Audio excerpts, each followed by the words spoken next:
Yeah, hello, good morning. Insanely simple, born to be human.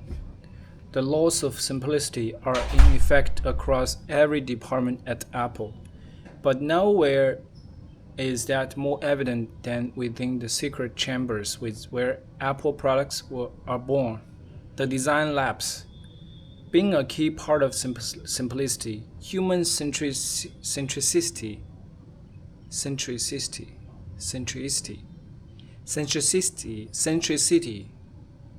human centricity. Human centricity is baked into every new Apple product from the time it's just a twinkle in the designer's eye.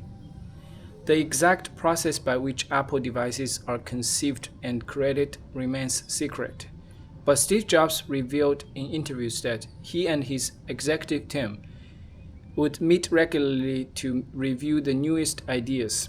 The team would determine what ideas were worthy of further development and which should be passed over.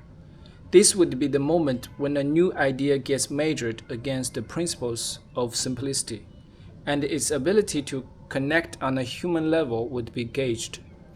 Of course, no Apple designer would dare present an idea that wasn't simplicity compliant, but some ideas would succeed more than others. Following the discussion, the Council of Elders would rule.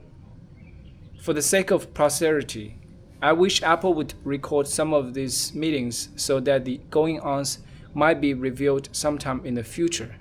It would be fascinating to listen to the conversations that took place over the initial concept of iPhone, for example.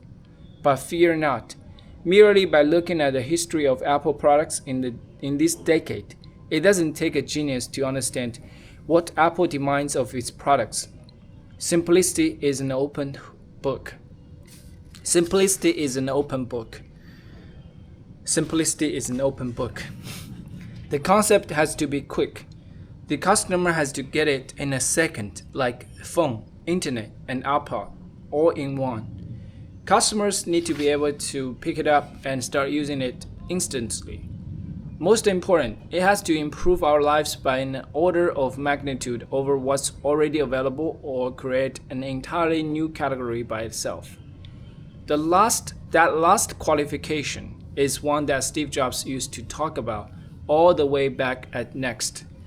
He made it a point to say that in the technology business, the only truly meaningful change is a 10x improvement over what came before.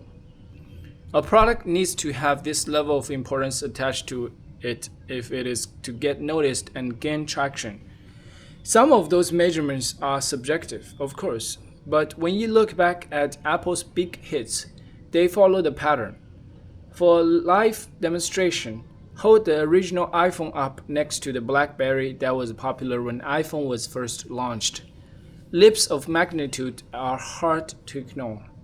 If a new idea at Apple fails in any of the important measures, you can be sure it will be hit with the simple stick that will either improve it or put it out of its misery.